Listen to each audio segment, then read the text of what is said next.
Oi, gente! Sessão Geronto começando por aqui. Esse programa ele tem o objetivo de ensinar as síndromes geriátricas de forma simples e direta para melhorar o atendimento das fisioterapeutas. Eu sou a Renata Lima, eu também sou fisioterapeuta, sou da uroginecologia e da gerontologia.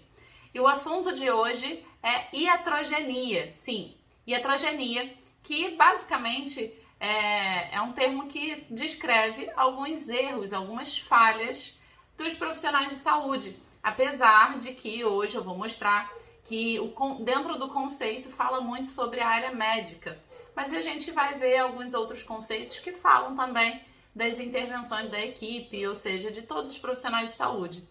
Então, o assunto de hoje é uma das síndromes geriátricas, que é muito mencionada também, e às vezes por nós, fisioterapeutas, ela passa um pouco despercebida, a gente não olha muito não, porque julga que é do coleguinha, né? Ou seja, esse vídeo hoje é um vídeo polêmico que parece que a gente vai falar mal do coleguinha. Não vai. Calma, pelo amor de Deus, não vamos fazer isso. Equipe multidisciplinar, lembra disso, a gente precisa que todo mundo converse, todo mundo tenha ali uma empatia, compaixão e um bom entrosamento, digamos assim. Para começar, vamos falar um pouquinho sobre o termo, né? Iatrogenia. Que diabo de palavra é essa, né? Mas a palavra ela deriva do grego. Então, iatros, ela significa médicos. Por isso que tem muita relação com os médicos, com a medicina em si. Por isso que acaba que fica um termo muito exclusivo, né? Como se fosse, é a falha médica, é o erro médico. Não necessariamente. Mas sim, o significado da palavra faz com que a gente já tenha esse caminho, né? Esse direcionamento. Iatros, como eu disse, é médico. Genia, né? Mas tem um som diferente na palavra grega, mas eu não vou saber pronunciar. Ela fala sobre nascer, que deriva da palavra gênesis, que é produzir. Então, quando a gente junta, tá falando muito da produção dos médicos, e aí acaba que a palavra foi designada para descrever esse conceito de erro, de falha. O que acontece? Por que a iatrogenia ela entra como uma síndrome geriátrica? Porque a gente vai ver que com o envelhecimento do corpo dessa pessoa, ou seja, com o nosso envelhecimento senescente, vão acontecer diversas alterações que faz com que a gente não tenha a mesma resposta quando na fase adulta, jovem. Então, qualquer falha, qualquer intervenção não tão bem pensada faz com que essa pessoa fique mais suscetível a problemas. Então, por exemplo, como a gente tem o envelhecimento do sistema renal e do sistema, por exemplo, do fígado, então o que mais a gente vai falar? A iatrogenia medicamentosa. Por conta desse envelhecimento, desses dois sistemas específicos, né, mas de forma generalizada, mas focando um pouquinho neles, esses sistemas eles vão favorecer que o organismo dessa pessoa fique muito mais suscetível a alterações com os medicamentos. Então, a nível de metabolismo, a gente vai ter um metabolismo alterado, diferente de quando adulto jovem. Isso vai fazer com que essa pessoa ela possa alterar a interação medicamentosa. Então, o medicamento ele pode fazer um efeito mais intenso do que deveria fazer, ou então o medicamento ele vai ter um tempo de absorção diferenciada, ou melhor, uma taxa de absorção diferenciada, ou mesmo uma taxa de expulsão, de excreção desse medicamento diferenciada, vai ficar por mais tempo. Se a gente junta esses medicamentos, ou seja, se ainda por cima você vai fazendo as interações medicamentosas, você aumenta ainda mais as chances desse metabolismo, dessas drogas não serem tão bem aceitas. E aí o que a gente está causando nesse organismo? Estresse, está causando um aumento de uma vulnerabilidade por conta desse aumento de estressores desse organismo. Então automaticamente essa pessoa fica muito mais suscetível a N outras complicações decorrentes dessa primeira interação medicamentosa que não está tão bem pensada, por isso a iatrogenia. Pensando ainda por que isso é importante, né? Por que a gente, como fisioterapeuta, tem que saber se mas eu não vou prescrever medicamento. Por que eu tenho que saber disso? Porque muitas das vezes, quando a gente chega para tratar esse paciente, o tratamento, lógico, a gente vai atuar com a sequela de qualquer condição que essa pessoa tenha, mas a gente tem que compreender também que às vezes é decorrente de um outro problema, que se a gente sana esse problema, automaticamente esse paciente começa a melhorar e tem uma repercussão positiva no nosso tratamento. Então é muito importante que a gente tenha conhecimento sobre todas as síndromes geriátricas, mesmo que uma delas, como é no caso da iatrogenia, pareça tão distante da nossa área, né? Então, vou dar um exemplo. As pessoas às vezes desconhecem. Um exemplo recente, eu ouvi, mas por que a fisioterapia tem que falar do câncer de mama? É uma pessoa leiga, não é da área da saúde, mas o que isso significa? Que ela desconhece de até onde a fisioterapia pode atuar, como a fisioterapia pode atuar em determinados casos. E dentro da nossa própria área, a mesma coisa, de por que eu preciso saber sobre síndromes geriátricas, mais especificamente, por que eu tenho que saber sobre iatrogenia, insuficiência comunicativa, familiar, se isso não é da nossa área. É importante que eu saiba sobre imobilidade, instabilidade postural, incontinências, até, né, determinadas pessoas já falam, não, até aqui eu acho que eu posso atuar, daqui para lá não posso mais. Mas não, na verdade, a gente tem que saber de todas elas. Por quê? O envelhecimento, essa pessoa, ela está envelhecendo de forma completa, né, global. Ela não está envelhecendo num sistema, metade de um sistema e metade do outro tá como ela era na fase adulto jovem. Está envelhecendo todo. Então eu preciso compreender de forma global. Por isso a importância de você não só compreender as síndromes geriátricas, mas compreender o processo do envelhecimento e fazer uma boa avaliação, uma avaliação multidimensional. Por isso que é importante que você saiba tanto a respeito das síndromes e por isso que eu martelo aqui com esse programa que é a Sessão Geronto. Voltando a falar do processo do nosso envelhecimento, por que essa pessoa é tão suscetível a essas falhas? Então, o primeiro problema, eu já falei, o fato do nosso envelhecimento faz com que a gente comece a não responder tão bem as intervenções que vão ser administradas no nosso organismo. Seja essa intervenção medicamentosa ou algum outro tipo de intervenção. Por exemplo, será que o excesso de intervenções para manutenção da vida, isso também não é uma falha? Não é um erro? Então não é só medicamento. Lógico que a gente vai falar mais sobre isso. Porém, o fato da gente estar envelhecendo faz com que o nosso organismo ele fique muito mais suscetível a não reagir da mesma maneira. Isso é um ponto que a gente precisa entender. E para que você entenda isso, você precisa conhecer o processo do envelhecimento. Se você não entende o que está acontecendo em cada sistema de forma senescente, ou seja, de forma fisiológica, você automaticamente vai ter uma dificuldade de compreender as síndromes geriátricas. Outro detalhe que faz com que essa pessoa também fique mais suscetível, além do processo do envelhecimento, além do fato da gente repercutir negativamente algumas intervenções medicamentosas e intervenções de saúde, além disso, essa pessoa ela muitas vezes é assistida por vários profissionais. E esses profissionais às vezes não se comunicam. Lembra, eu comecei esse vídeo falando da importância de uma equipe multidisciplinar.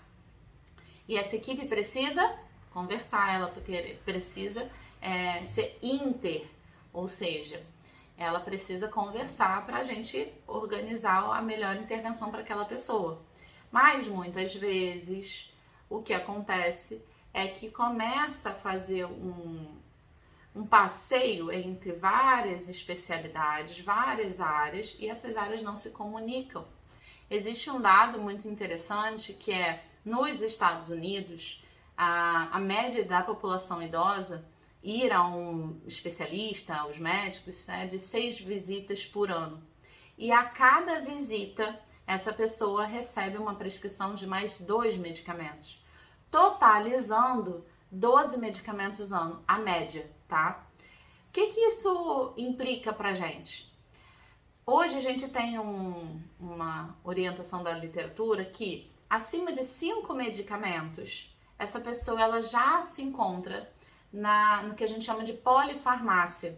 E aí a polifarmácia ela está dentro de uma situação que é a iatrogenia medicamentosa. Automaticamente essa pessoa se encontra numa condição de ter uma síndrome geriátrica. Se ela soma outras síndromes, ela entra em alguns determinados cuidados. Exemplo, essa pessoa se encontra com 3 síndromes, você diagnosticou, você fez o rastreio, fez a sua avaliação, está fazendo a sua intervenção fisioterapêutica com base no nosso diagnóstico cinético funcional, mas você viu que na avaliação essa pessoa ela tem 3 síndromes geriátricas, por exemplo, diagnosticadas. Aumenta consideravelmente o risco de quedas dessa pessoa, de mortalidade dessa pessoa, porque é uma bola de neve.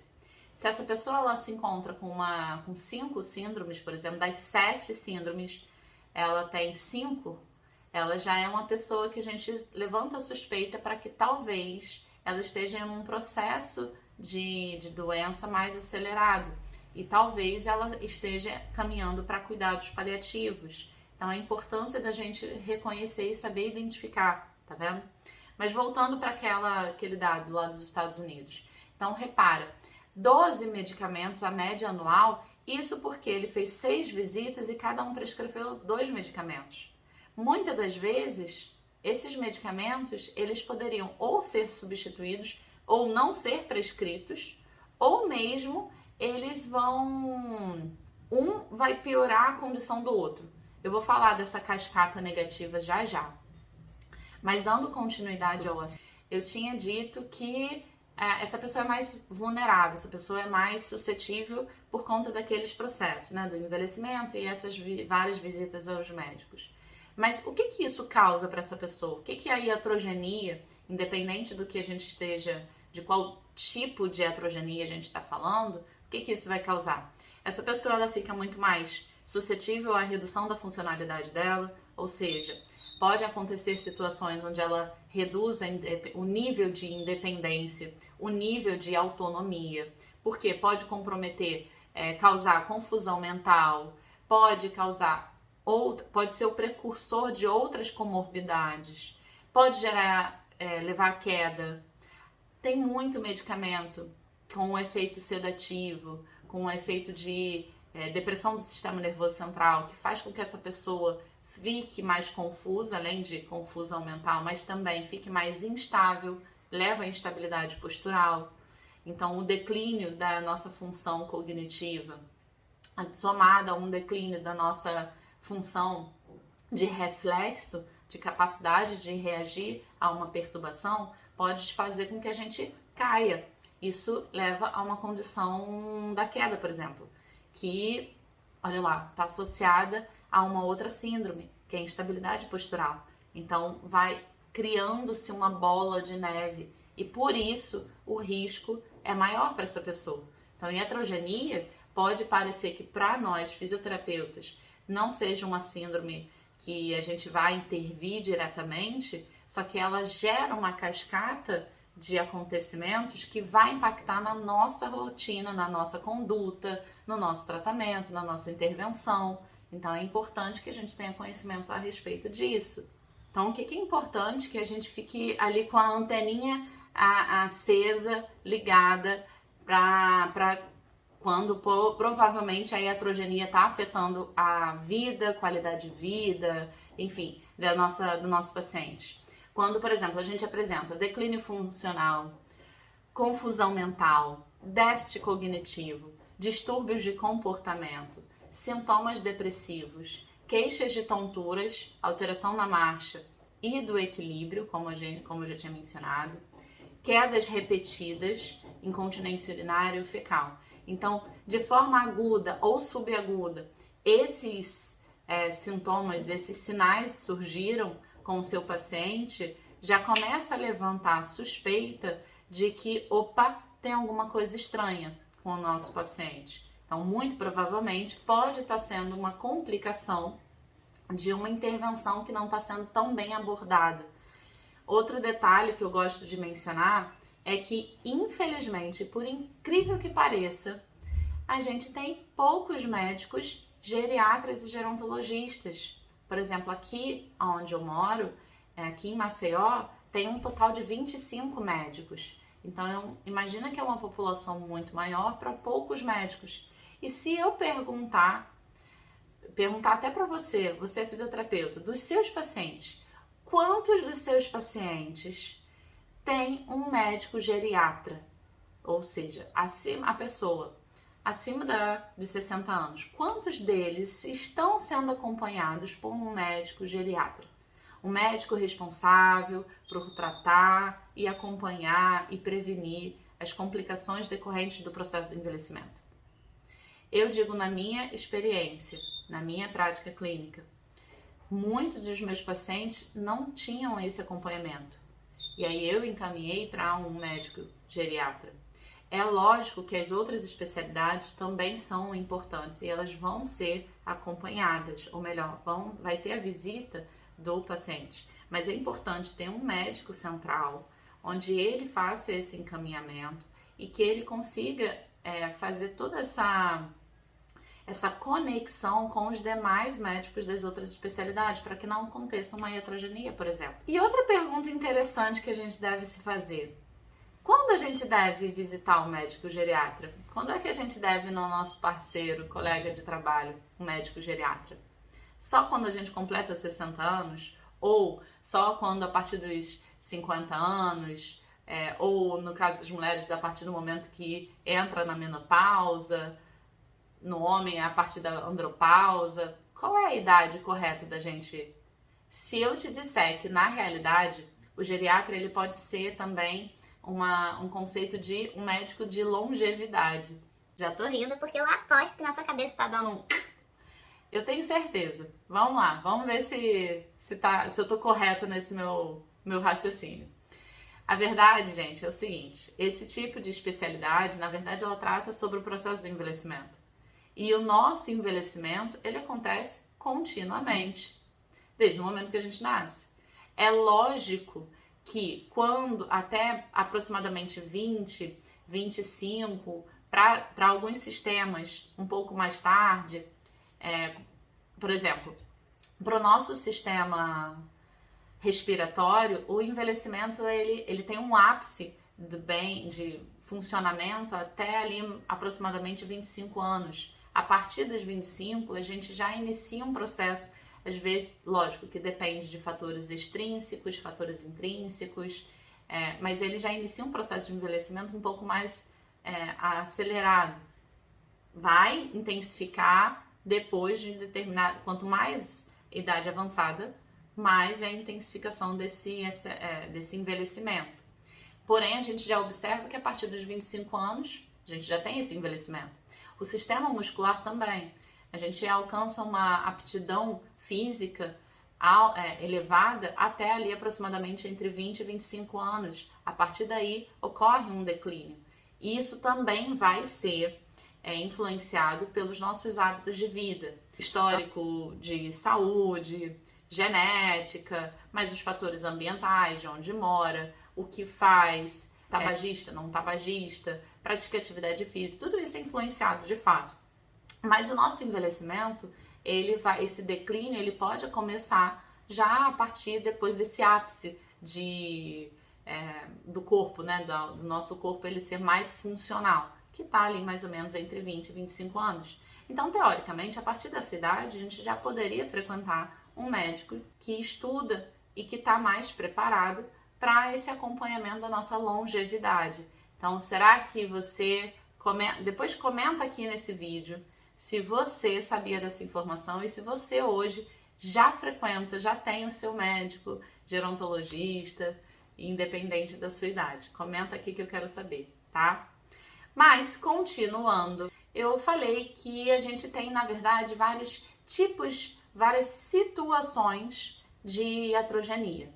Então, quais são esses tipos, né? A mais famosa é a polifarmácia, que eu já mencionei aqui no vídeo, a respeito da a iatrogenia medicamentosa, que tem a ver com a polifarmácia. Então, é um número mais alto, mais elevado de medicamentos. Isso pode acontecer uma cascata.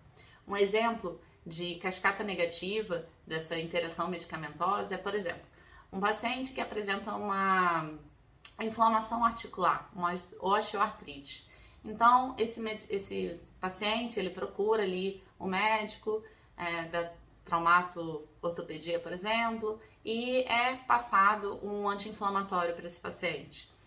Esse paciente, ele inicia o anti-inflamatório, muito comum o uso de medicamentos não esteroides, e isso compromete a função renal, por conta do efeito de redução da prostaglandinas, enfim. Esse paciente, por conta dessa complicação renal, somada ao fator do envelhecimento fisiológico do sistema renal, deixa essa pessoa muito mais suscetível a, por exemplo, uma hipertensão. E aí vai procurar um outro profissional, uma outra especialidade, e aí, diagnosticada a hipertensão, vai entrar com, por exemplo, um bloqueador de cálcio. E aí, o que pode acontecer com esse paciente? Pode vir a cursar com um edema de membros inferiores. E aí, vai procurar uma outra especialidade, porque está com edema de membros inferiores. O que eu faço? E aí, pode ser que seja recomendado, por exemplo, um diurético, tá? E aí, o que esse diurético pode impactar? Pode impactar na nossa função, ainda na função renal, mas mais especificamente do trato urinário inferior, e vai fazer com que essa pessoa comece a perder urina. Ela é mais suscetível à perda de urina, porém, perder urina nunca é normal, lembre-se disso.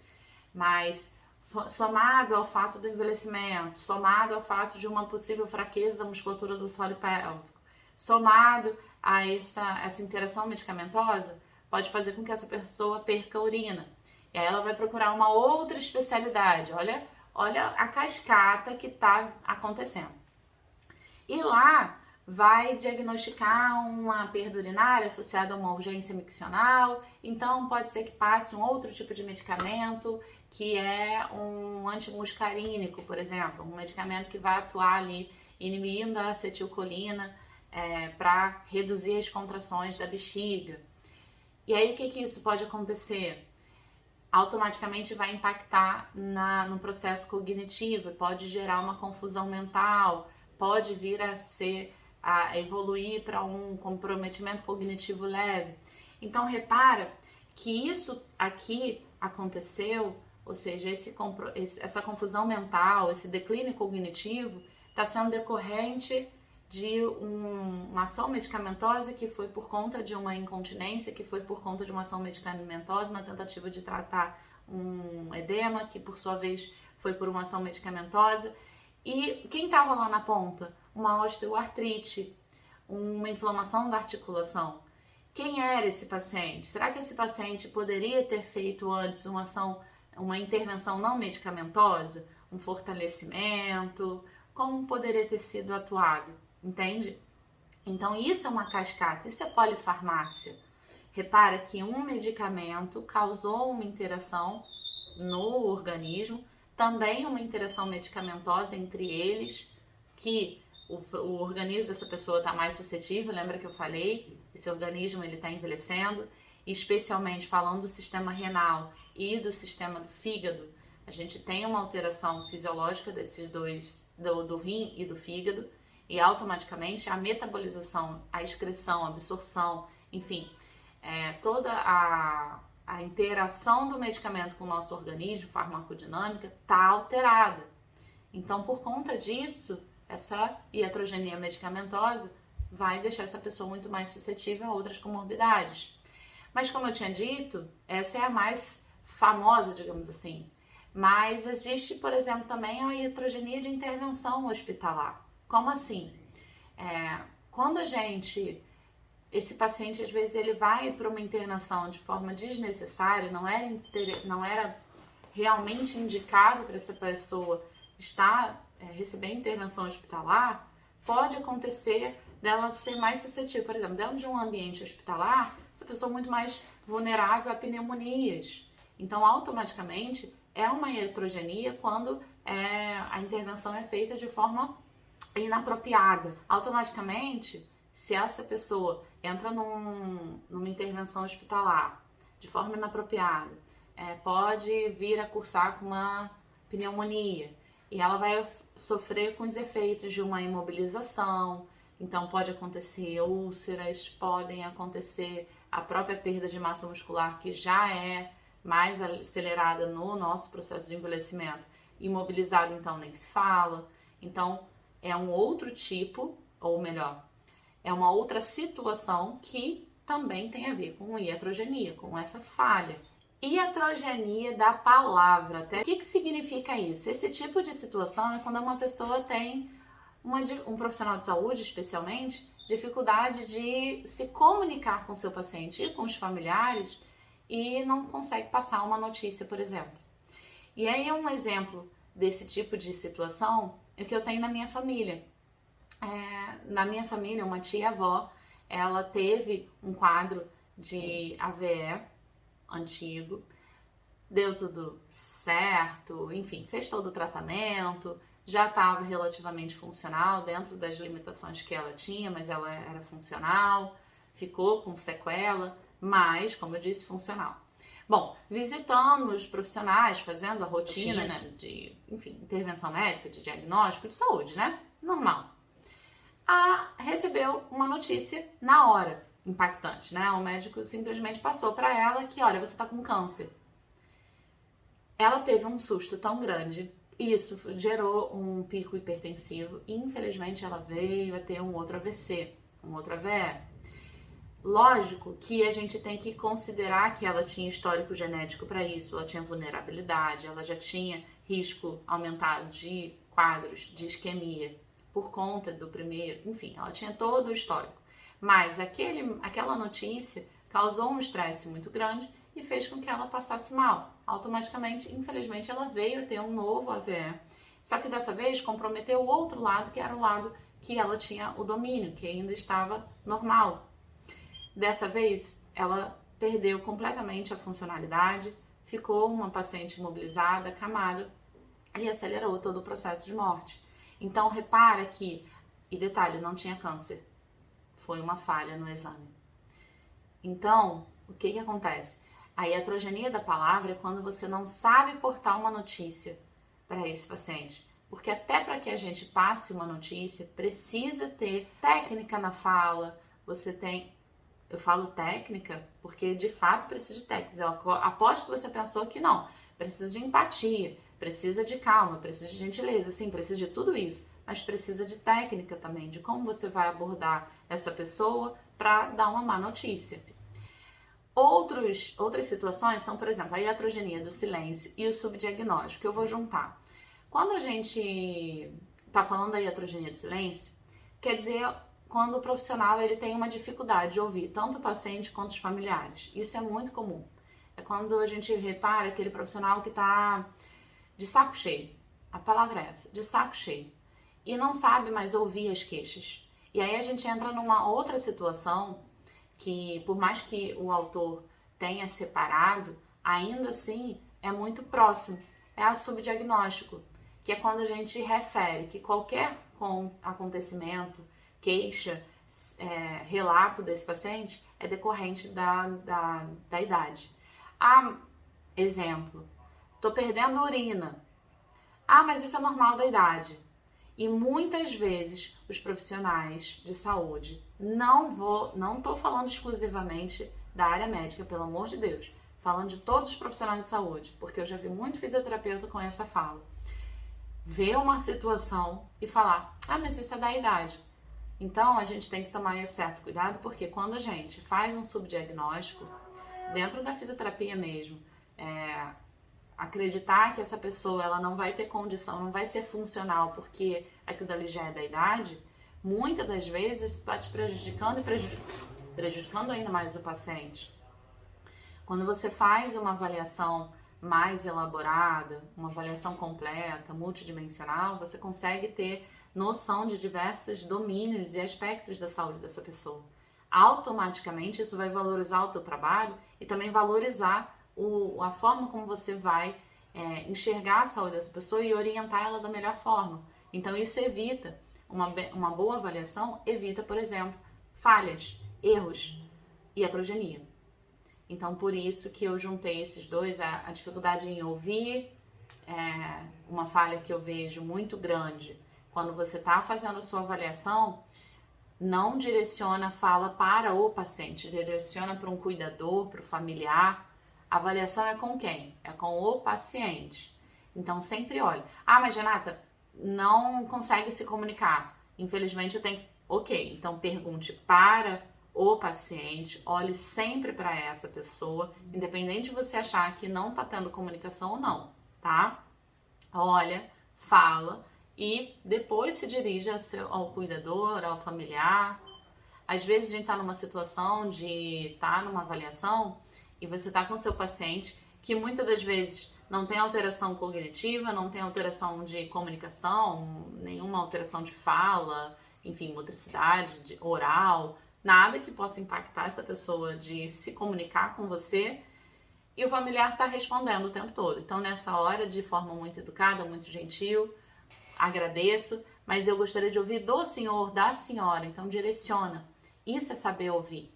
Então, é não praticar, por exemplo, a iatrogenia do silêncio, de não saber ouvir essas pessoas.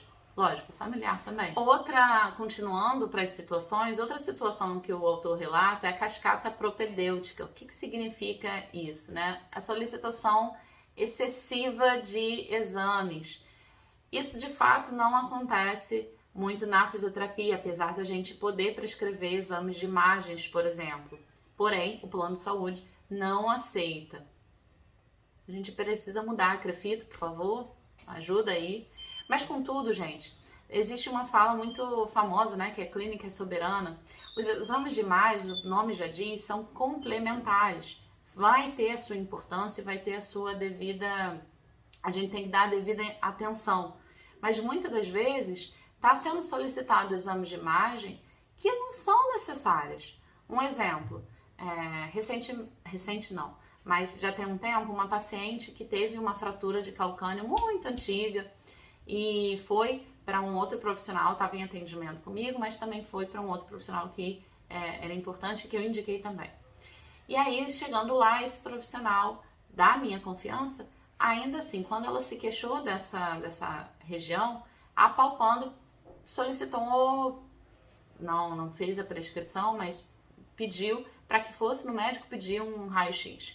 Ela tinha feito exames recentes que expõem ela a raios, enfim, que já não é muito indicativo que ela faça novamente novos exames, como por exemplo raio-x. Ela já tinha feito por conta de rotina normal.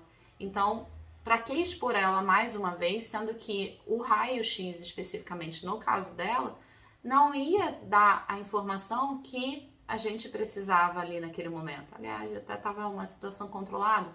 Então, por exemplo, esse tipo de solicitação de pede um raio-x, faz um raio-x, qualquer coisa raio-x, isso muitas das vezes é errado. E o que a gente vê quando vai para uma emergência? Às vezes a pessoa não tem nem queixa. Uma vez isso aconteceu com meu esposo. Ele, enfim, machucou o dedinho, bateu o pé, machucou o dedinho, e a gente precisou ir para a emergência porque ele fez um hematoma grave e não estava conseguindo mexer, estava com edema, e a palpação sugeria ali uma dor que poderia de fato ser uma fratura. Bom, foi para a emergência para poder ver o que poderia ser feito, e aí chegando lá, infelizmente, o profissional que atendeu nem sequer olhou para o meu esposo. Ele simplesmente, sentado do outro lado da mesa, ouviu a história com a cabeça baixa, nem olhou, nem fez isso aqui, ó. Oi, tudo bem? Não, só fez o que aconteceu? E aí começou, e vai ali pra sala tal, faz um raio-x, nem sequer pegou naquele pé para saber o que estava acontecendo de fato, só ouviu o relato e mandou pro raio-x. Será que essa é a melhor forma da gente trabalhar? Renata, mas você está falando de outro profissional. A fisioterapia a gente não pode prescrever, como eu já disse, poder pode, mas os planos de saúde na maioria das vezes não aceitam, então a pessoa tem que fazer de forma particular. Mas, contudo, ainda assim, é importante que a gente conheça excesso de intervenção, ou melhor, excesso de exames sem indicação é um tipo de iatrogenia, e porque a gente, teoricamente, pode prescrever. Então, será que a gente está prescrevendo da melhor forma possível, porque de fato conhece a respeito daquele exame e do que o paciente está passando? Bom para pensar também. Dando continuidade, o autor fala sobre distanásia. Distanásia como uma iatrogenia. O que é a distanásia? É o prolongamento artificial da vida. Então, quando a gente encontra um paciente que a gente sabe que se fosse atendido por uma equipe específica, especializada em cuidados paliativos, sabe que não estaria na condição que está se apresentando ali naquele momento. Então, é o excesso de uma intervenção como, por exemplo, colocar uma pessoa numa ventilação mecânica quando já não é mais cabível, ou seja, essa pessoa ela só vai sobreviver porque está com uma ventilação mecânica. Isso tudo, uma equipe especializada em cuidados paliativos iria evitar. Por quê? Falando um pouco da distanásia, né? Por que é um erro? Porque a gente está aumentando o sofrimento dessa pessoa. É um tipo, aqui no Brasil, a distanásia não é proibida, no caso, né? Até a eutanásia é. Eutanásia também é um conceito que fala sobre interromper o sofrimento de uma pessoa. Mas, basicamente, é quando a gente interrompe a vida dessa pessoa de forma mais artificial. Então, não vai dar continuidade ao tratamento, caso veja que está em muito sofrimento, então interrompe. Eutanásia. Automaticamente é proibido por lei. Distanásia não é proibido por lei. Mas esse prolongamento artificial da vida, quando vê que essa pessoa não teria condições de estar ali, se não fosse esse excesso de intervenções, também é uma falha. Porque isso aumenta o sofrimento daquela pessoa que está naquela situação e com relação à família, todas as pessoas que estão envolvidas com essa situação. Então isso também é um tipo de iatrogenia. Já que eu falei de eutanásia e distanásia, é importante eu trazer os outros termos, né? Existe dentro do cuidado paliativo o termo de ortotanásia, que seria uma morte natural. Então, seria oferecer para essa pessoa que está no processo de uma doença mais avançada, que está no processo de morte, oferecer uma morte natural. Porém, a ortotanásia, ela é simplesmente você não praticar eutanásia e não praticar distanásia. É ortotanásia, morte natural. Só que não necessariamente a ortotanásia é um conceito dado do cuidado paliativo. Porque para que faça a ortotanásia, essa pessoa ela pode muito bem estar na morte natural, mas não tem a intervenção qualificada para tratar o sofrimento. Então é quando cede o paciente em excesso ou não cede o paciente com medo de sedar em excesso. Então os médicos, a equipe de cuidados paliativos explica que a ortotanásia pode ser praticada por todos, na verdade. É simplesmente você não fazer a eutanásia e não fazer a distanásia. É a ortotanásia. Então esse é um conceito de morte natural, porém ainda não é o conceito bem visto dentro dos cuidados paliativos. E qual é o conceito que tem a ver? Seria a calotanásia, que é referente ao conceito, é como se fosse a morte bela, a morte bem assistida. Então é quando a equipe de cuidados paliativos intervém nessa pessoa de forma muito cuidadosa, específica, cuidando de todos os aspectos daquele processo de finitude. Os aspectos físicos, do sofrimento físico, amenizando sintomas de dor, amenizando dispneia, amenizando qualquer sofrimento que essa pessoa esteja tendo a nível físico, acalentando e tratando qualquer sofrimento emocional, espiritual, da família, de todos que estão envolvidos. Isso é calotanásia. Então, só para a gente rebobinar, falando de iatrogenia, distanásia entra como uma forma de falha, de erro.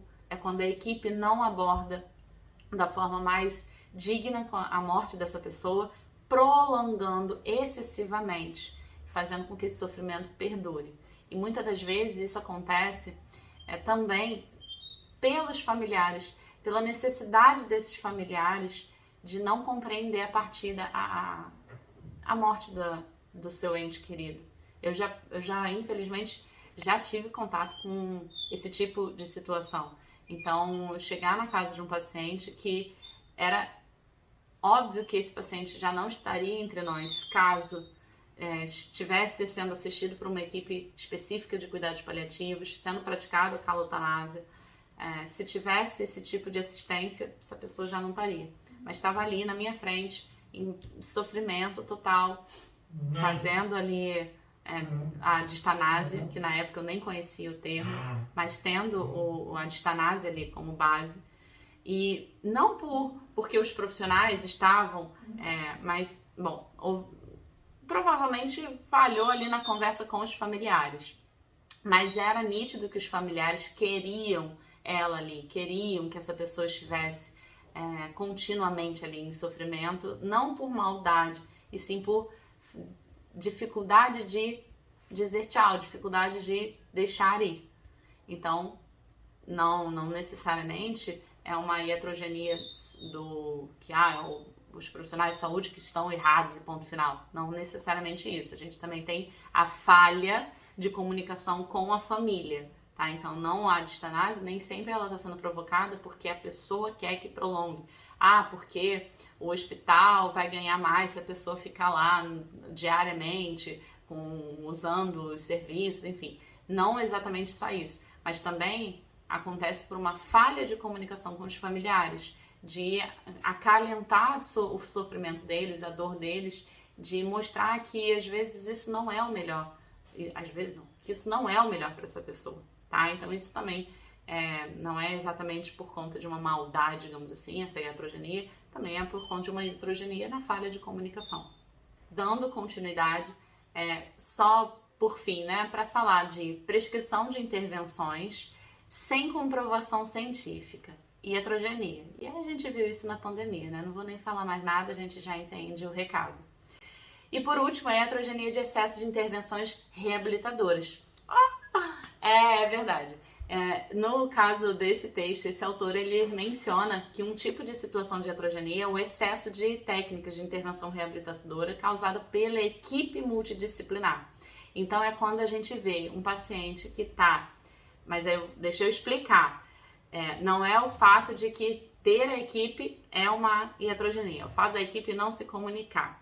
Então, é aquela situação em que vem um fisioterapeuta, fala para fazer X, aí daqui a pouco vem um TO, fala para fazer Y, vem o nutricionista, vem o psicólogo, e aí não está conversando, e o paciente está recebendo um batalhão de orientações, o paciente está recebendo um batalhão de intervenções, e ele não consegue nem sequer absorver aquilo tudo, porque não se conversam para ajustar um horário, para ajustar, por exemplo, um caso de uma psicóloga que se queixou que só ela conseguia se comunicar bem com a paciente. Os demais da equipe não conseguiam. Inclusive, o fisioterapeuta estava envolvido e não conseguia se comunicar bem com a paciente. E estava ali lidando como se fosse só mais uma pessoa. E nem conversar com a pessoa, conversava com o familiar, com o cuidador aqui.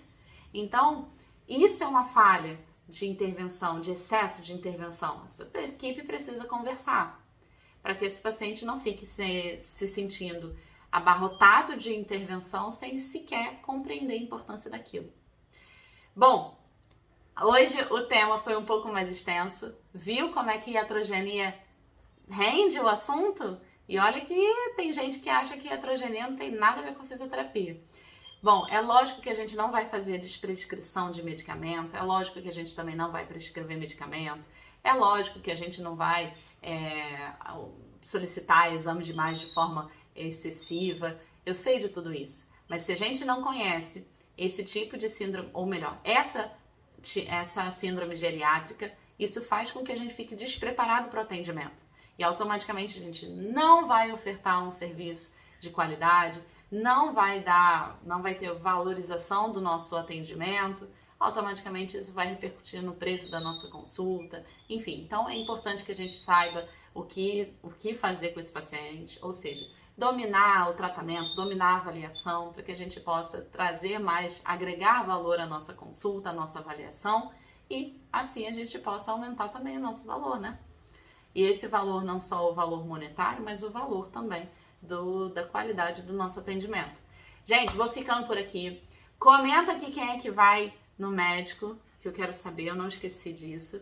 Um beijo e até o próximo vídeo. Tchau!